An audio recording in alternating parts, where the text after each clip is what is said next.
Those who don't learn from history are doomed to repeat it. In order for you to understand why Western civilization is very different than the Islamic world, you need to understand the history of Islam. When Prophet Muhammad supposedly revealed his revelation from the angel Gabriel that he is supposed to be the last of the prophets in the early 600s, he started preaching in his own city, Mecca. He tried to recruit friends and followers to be able to spread his religion. And he tried for 12 years and failed. And after 12 years, he was only able to recruit his immediate family and friends. So he decided, if I go to Medina, which was the Jewish hub of Arabia, the business hub where the Jews lived, if I go there and preach my religion to them, if they accept me, that will buy me respect and stature between my own people, and they will accept me. So Prophet Muhammad started borrowing a lot from the Old Testament to make his religion more palpable to the Jews, to make it a lot similar. This is why you see a lot of similarities between Judaism and Islam. For example, Jews don't eat pigs, Muslims don't eat pigs. Jews pray a few times a day, Muslims pray a few times a day. Jews fast on Yom Kippur, Muslims fast on Ramadan.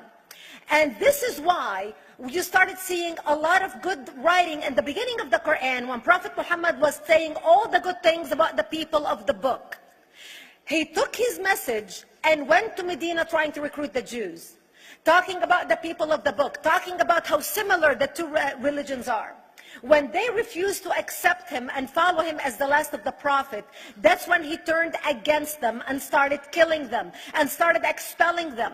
That's when Islam went from a spiritual movement for the first 12 years of Islam into a political movement cloaked in religion after the year of the Hijrah, after Muhammad went to Medina and the Jews did not accept him. He became a military warrior and declared war on them and started expelling them. Jews and Christians became dhimmi, or second-class citizens. They were only allowed to stay alive and not be killed only by paying the jizya or the protection tax. So they had a choice: convert to Islam, or if you want to stay alive, you have to pay the jizya or protection tax, living as dhimmi in the Islamic nation.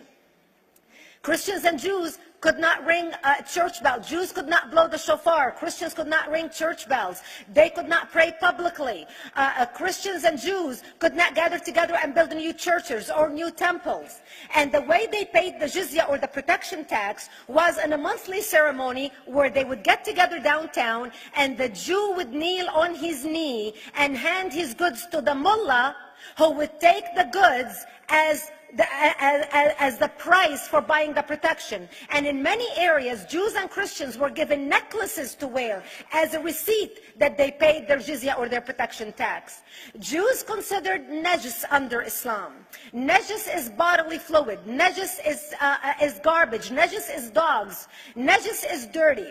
So Christians and Jews were treated as second-class citizens. Islam continued to grow. As Islam grew, more people became dhimmi or second-class citizens. Jews and Christians were given identifiable clothing. The yellow star, which was given to the Jews that most people think is a German invention. It was actually an Islamic invention in the 9th century in Iraq by the second Khalif al-Mutawakkil of Iraq, who invented the yellow star for the Jews to be identified as they walked down the street. Because Jews were considered najis, if a Muslim man or a Jew walked on the same side of the street, the Jew had to cross the other side so the Muslim man can walk, so he's not dirtied by the filth of the Jew. Christians were given the zunnar, the belt, which most of you men are wearing right now. That was an Islamic invention for the Christians. Islam continued to grow. They went all the way to Jerusalem. They conquered Jerusalem. Christians couldn't ring their church bells in Jerusalem. The Pope in Rome in 1090 told the Christians, how could you sit idly by and allow your brethren to suffer like this in the Holy Land? You need to go liberate the Christians. You need to go help the Christians. That's why the Crusaders were launched. The Crusaders... The Crusaders were not launched because they just felt like waking up in the morning and going and converting a bunch of Muslims or beheading them. The Crusaders were launched to liberate Jerusalem. And they were able to liberate Jerusalem for less than 100 years before Salah ad-Din al-Ayyubi, Saladin, took it back, and Jerusalem remained under Islamic control until 1967, when the State of Israel liberated Jerusalem, where Christians, Jews, and Muslims could pray under the same sky.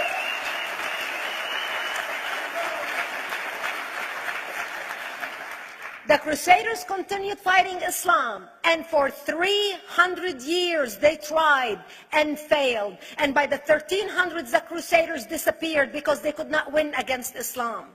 Islam continued to expand. They went all the way to Central Europe. They went all the way to China. They went to India. They conquered Spain. They changed the name of Spain from Spain to Andalusia. And they started, as they advanced, as they conquered more nations, more people paid the jizya, or the protection tax. And this is how the Islamic Empire grew. It went all the way until they were stopped at the gates of Vienna on 9/11. 9/11 is not a date that Osama bin Laden just picked out of a hat. 9/11 is a symbolic date in the Islamic calendar. By the 1600s, Islam had covered more of the earth's surface than the Roman Empire did at its peak. Between the 1600s and the 1800s, the Europeans were experiencing the European Industrial Revolution, where the Europeans were able to invent products on factory lines, where they are able to make money and sell products, which gave them the money to build a strong army in order to fight the Muslims. And that's how they were able to stop them at the gates of Vienna on 9/11. The Europeans started the pushback against Islam. They pushed them out of Europe. They pushed them out of all the way to the Middle East and North Africa. By 1924, the Islamic Empire ended. In 1924, the Islamic Caliphate ended in Turkey by President Ataturk, who was a secularist. He ended the Islamic Empire, and he gave women rights to vote. He gave women a right to an education, a right to work, a right to choose a husband. He forbid women from wearing the hijab. He forbid men from wearing the beard. The Muslims hate him so much that they consider him a Jewish agent, because they believe that his mother in her bloodline was Jewish, and that was the influence on Ataturk. By the time the Islamic Empire, or the Islamic Caliphate, or the Islamic State ended in 1924, the Islamic Caliphate had existed for 1400 years, and it ended less than 100 years ago. By the time the Islamic Caliphate ended in 1924, 270 million people around the world were killed by Islam. 270 million. And we didn't have weapons of mass destruction, and there was nuclear weapons. All of these people were killed, butchered by the sword. The people in the world, less than 100 years ago, how many people knew this history? Please raise your hand. We in America have failed to educate our children about history. We in America failed to educate our population about history. Our children in high school, you take any 17, 16-year-old kid, 18-year-old kid, and ask them about World War II. They can't even tell you what happened in World War II. For them, it's ancient history, and we still have our World War II veteran walking among us. That's how little we know of history. Islam ended in 1924, the Caliphate. People thought the Caliphate will never be resurrected. The Caliphate will never come back. But two things happened in the Middle East in the last century that made the Islamists be able to resurrect the Caliphate. Number one is the discovery of oil in Saudi Arabia, which we were able to discover and were stupid enough to allow them to nationalize it. And the number two that happened was Ayatollah Khomeini coming to power in 1979. That gave the Islamists the money and also the spiritual covering in order to explode on the world stage. And people say, oh, well, the Wahhabis exported their Wahhabi radical religion. The Wahhabis are the name of Wahhab. They're not a different sect of Islam. They follow the authentic preaching of Prophet Muhammad, the way Prophet Muhammad lived and practiced his religion. This is why neither you or me or any infidel can step a foot in Mecca, because as far as they're concerned, we are filth. And as infidels, we're not allowed to step a foot, not President Obama and not anybody else. As a matter of fact, Al-Qaeda used to use Saudi Arabia and its success as an excuse to recruit members, as the example to show them how Allah has blessed Saudi Arabia because of the way they adhere to the tenets of Islam. And today we talk about ISIS. ISIS is not a new invention. ISIS resurrected the caliphate that ended less than 100 years ago. Except we are too ignorant and too uninformed to understand what ISIS is doing and why ISIS is succeeding.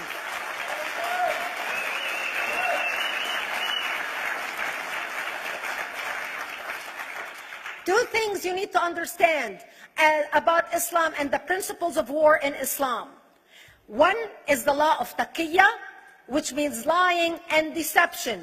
It means that a Muslim man can lay his hand on the Quran and swear that he is telling the truth, knowing that he is lying, but also knowing that the Quran will forgive him because he is advancing the cause of Islam. The second thing you need to know about is that the Treaty of Al-Hudaybiyah, which is an Islamic principle of war and a model on how to deceive your enemy when you have to sign peace treaties with your enemy. And it is based on an example by Prophet Muhammad. Prophet Muhammad was attacking the Meccans and their caravans when he was living in Medina. One day he attacked them because this is how he got the goodies. He would attack them, rob them, and spread the goodies among his men. And this is how he was able to recruit, because this is how people made money without working. And so he attacked the Meccan caravans. When he realized he's not able to defeat the Meccans in that city of Al-Hudaybiyah, in that place, he signed a 10-year treaty with them. Does that sound familiar? A 10-year treaty with them that says he will not attack them, he will have peace with them, he will not declare war on them. Muhammad used the treaty for 2 years to build his military, strengthen his army, and when he realized he was strong enough to attack his enemies when they least expected it, because they thought they had a peace treaty with Muhammad, he broke the treaty, attacked them 2 years later, and Mecca fell within 24 hours because they were not expecting the attack. And that became a principle of war in Islam. And to give you an example of how that is practiced, this is why anything signed with Iran means nothing to them. And to give you an example of how this law has been put to use in recent history, Yasser Arafat, who's not an Islamist, but he is a Muslim, met with the Israelis and signed the Oslo Accord in 1993. Remember all the handshaking at the lawn of the White House? The Oslo Accord, Yasser Arafat used the peace treaty, the Oslo Accord with Israel, to get Israel to bring him back and give him his territory, finance his military, train his police, and give his police the weapons. Yasser Arafat broke the Oslo Accord 8 years later, didn't even wait 10 years, and declared the second intifada in 2000, and all hell broke loose. He used the same treaty to win and deceive against his enemies and deceive his enemies. When Jordanian press, after Yasser Arafat signed the Oslo Accord with Israel, and Egyptian press would interview Yasser Arafat, and they would say, how could you sign a peace treaty with the devil? How could you sign a peace treaty with the Jews? Yasser Arafat will tell them, remember Hudaybiyah. That's all he would have to say. The whole Muslim world knew exactly what Yasser Arafat was talking about. We in the West and the Jews in Israel, it was over their heads. Nobody understood what Hudaybiyah was referring to. And this is the type of deception that we are dealing with. So when Iran signs a peace treaty with the United States for 10 years, they are using us as useful idiots, as gullible, ignorant people who are signing a peace treaty with the devil in order for Iran to continue her thing.